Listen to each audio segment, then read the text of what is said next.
dari tahun 2020 bapak saya kan menjual sebidang tanah seluas 298 meter persegi.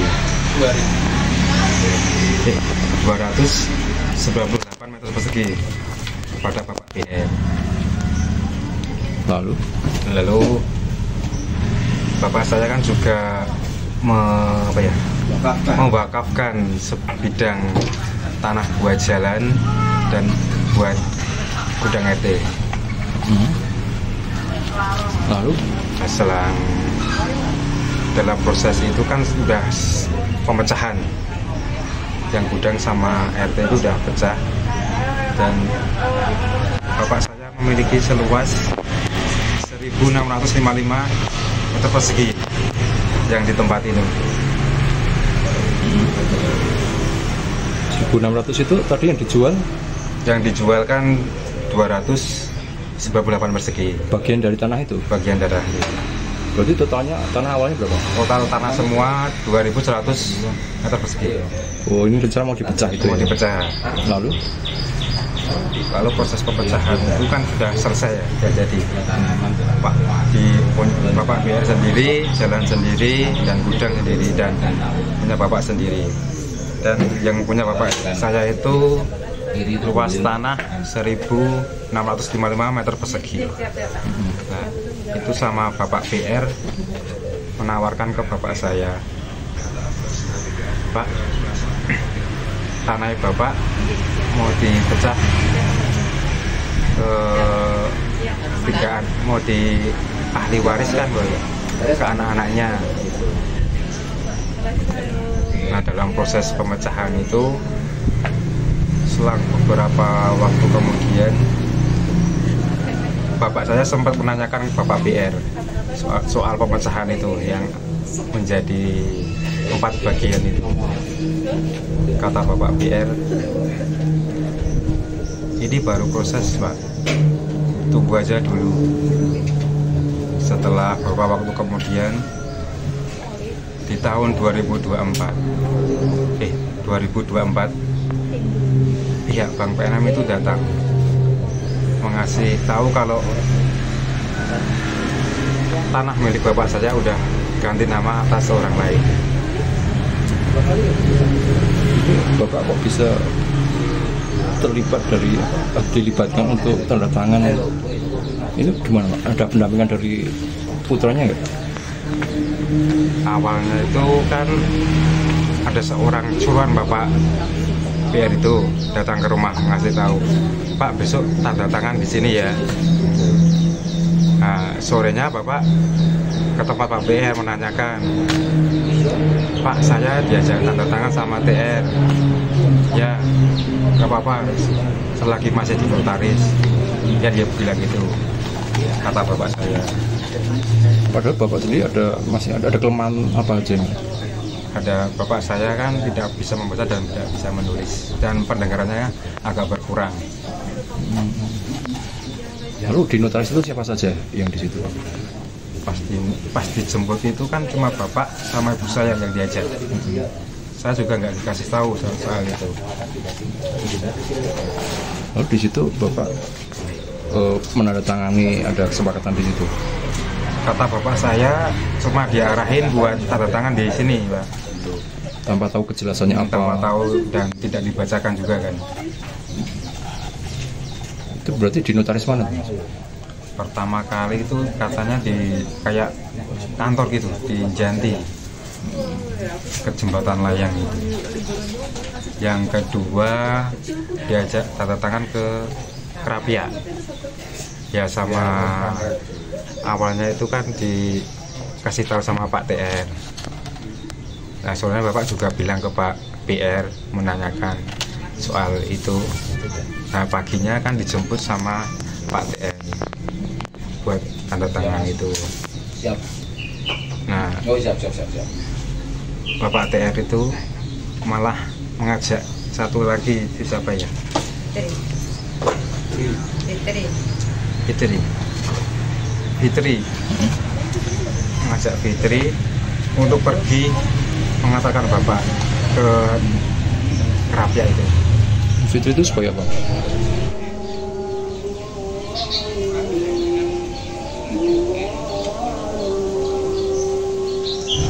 Lalu tahu tadi Tahu kan diajak masuk dan diarahkan buat tanda tangan yang tanpa dibacakan juga. itu bukan kantor notaris ya? Yang di Krapyak itu? Bapak itu awalnya dulu Bapak tidak tahu. Tapi itu kantor notaris? Kayak kantor notaris. Jadi ada di kantor notaris Janti sama di Krapyak, dua notaris. Lalu lahan tadi yang pindah nama tadi, lahan di mana? Itu kan sempat Pak TR dan TR satunya itu datang ke rumah meminta tanda tangan ke Bapak pada menjelang malam datang ke rumah Kedatangannya apa? meminta tanda tangan. Dan dapat juga tanda tangan? Iya dapat. Dan di situ juga tidak dibacakan juga, dijelasin, cuma bilang buat pecah. Kenyataannya? Kenyataan malah jadi balik nama. Dari nama atas nama Indah Fatmawati. itu bukan kerabat. Bukan orang yang tidak dikenal ya. Ada berapa sertifikat tanah yang pecah atas nama Indah? Ada berapa sertifikat? Satu. Lalu saya dengar ada agunan 1,5 miliar itu dari bank itu gimana? Benar nggak? Bener. Itu gimana ceritanya? Itu yang proses pecah itu malah menjadi balik nama. Itu dimulai pada tahun 2023 kan Bapak memecahkan ke Pak Ketua tadi kan. Nah, 2024 yang bank itu datang ngasih kabar soal sertifikat Bapak itu udah balik nama atas nama Indah Fatmawati dan diakulkan di bank senilai 1 M. Itu datang udah pelelangan pertama. Iya bilang kayak gitu. Lalu tujuan pihak bank tadi apa? Mau mengambil asetnya apa gimana? Cuma mengasih kabar. Ngasih kabar aja. Datangnya ke sini. Dari situ ketahuan. Iya baru ketahuan kalau sertifikat Bapak saya udah atas nama orang lain. Itu pas kapan? Itu tahun 2024. Kalau bulannya saya agak lupa ya. Lalu sekarang upaya hukum dari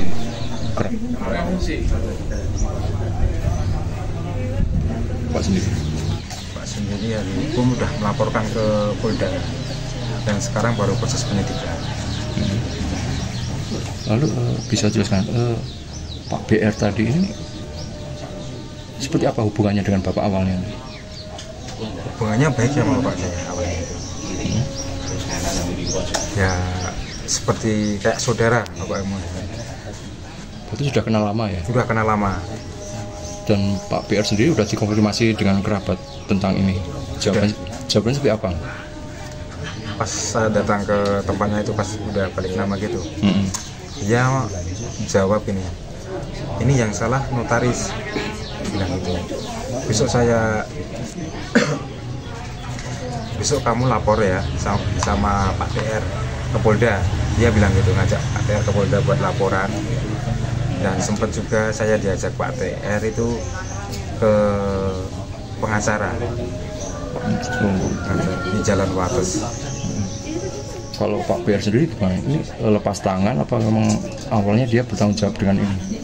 Awalnya ingin bertanggung jawab, mau mengembalikan sertifikat. Mengembalikan atas nama jadi Pak Dupon ini? Iya, mau mengurus gitu. Selanjutnya? Sampai sekarang kok belum. Terakhir komunikasi kapan? Terakhir komunikasi sebulan yang lalu. Apa komunikasi terakhir? Dia berkata bahwa akan mengembalikan sertifikatnya Bapak atas nama Bapak Dupon kembali. Bisa jelas Mas, Pak BR ini siapa sih Mas? Pak BR itu mantan DPR Nasdem. Tahun berapa? Tahun 2022 masih menjabat. Berarti waktu beliau menjabat kenal dekat dengan Bapak ya? Iya, kenal dekat dengan Bapak. Dari DPRD Bantul. Iya. Terus. Selanjutnya ini Mas, dari BPN sendiri gitu Mas?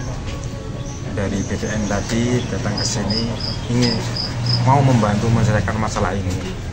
dan mau juga mengembalikan hak bapak dan juga menawarkan pengacara secara gratis ke keluarga kami. Turun lagi.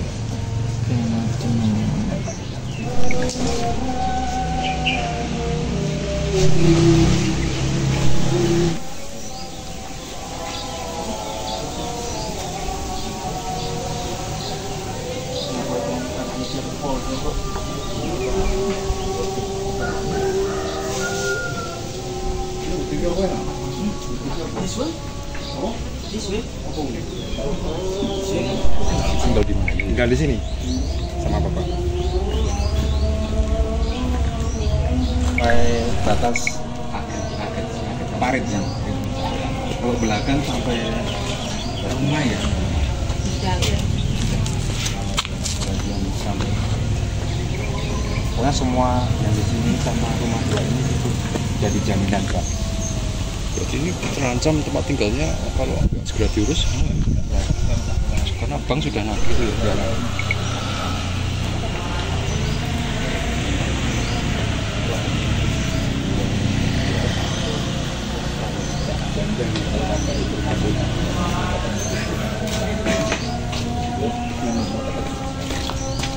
Lanjang bedah.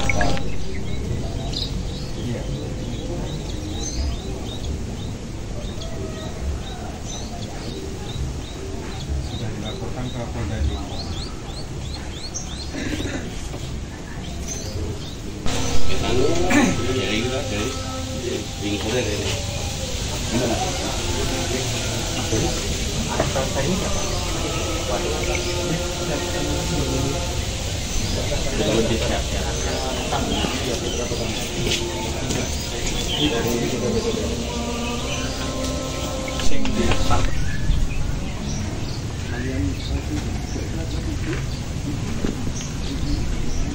Dari pihak BPN baru mau proses ini.